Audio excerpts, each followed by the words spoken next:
My name is Anna, and for the outdoor portion of this project, I'll be making oobleck, which is sort of like a bit more kid-friendly version of slime. It's edible, which makes it perfect for children between ages 2 to 5, which is my age range.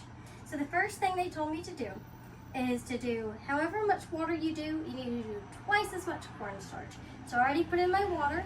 Now I'm going to do actually 4 cups of cornstarch. Got to get a leveler. That'll be okay. I'll work it out with my fingers. Now, the reason I chose to do oobleck is because it involves so many different types of functions. Motor functions, sensory functions. I mean, even the process of making this can be done for children. Of course, when pouring cornstarch, which I'm doing a bit messily, you would probably want to do as the parent. But the idea of mushing it and mixing it around in their hands involves so many different motor skills. It's insane. Sorry, it's a bit of a mess. I forgot to get a spoon out before I did this. They're all in the dishwasher, still dirty. That's my bad. Now, 2. It's definitely messy, so I would definitely keep paper towels and such on hand. But when mixing this, I'm going to be using a whisk, but some people also like to do their hands. But I forgot how messy it can be. But for toddlers, this is excellent. They love getting their hands dirty. They like feeling it between their fingers. It's all a perfect mess. And also, it's wonderful for other sorts of sensory things, such as just working with the mind. The feel between their fingers, the textures, all of these things are very important for their minds and their creativity. Now, the thing about this is, I can feel, it's already getting hard and rough. So you definitely have to mix quickly, which I did not do. But you can't really mess it up.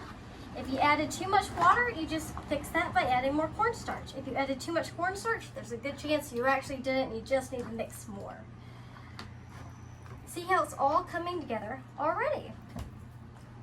Now, the reason I really like this for babysitting or just at-home stuff with my little sister is that while it is messy, I know that there's so many different things you can do with it. And it hardens, which is interesting. It's got very interesting textures, which I think would be great for having kids sort of like with their vocabulary they can describe. That's the biggest thing for all different ages is I want to hear how they describe things. It sort of enhances the mind. Which, now that I've got this, I decided, now I don't know how well this is going to work, I have some food dye to make mine kind of fun. I was going to add glitter, but I'm kind of wondering how well that would show up now that I'm thinking about it. So I'm going to try and see how this will do. But what I like about this is you can have kids, if you do want to add something like this, pre-mix in a bowl and mix the colors together. Teach them a little bit about a kid version of color theory, which I learned about somewhat recently. We obviously didn't go over that in art class as much as you'd think we would. But you see in this video, how parts of it seem watery, but then when you sink down into say here, it's hardened. It's watery on top, harder on the bottom, which is exactly what you want the kids messing with, the different textures, the wetness. Then there's the part that's tough. Absolutely perfect. In the video about there. Good. Hi, this is the second part of the video in which we are doing indoor play. I set up some different noisemakers, honestly, from just used bottles mainly. As you can see, this one from Wendy's, old used bottle. I filled up with some rocks from outside. This one, I emptied out about half the water from a water bottle in order to make a sound. Some of these, once again, a straw, an empty bottle. This is just a nice bag with some little earrings that you can do for a light cheek, like that. A lot of these you bang or you tap. The reason I chose to do this, which is great for motor function, the child needs to have a good ability to grip, and honestly, it helps with sensory functions, and you know what I think it helps with the most of is the brain.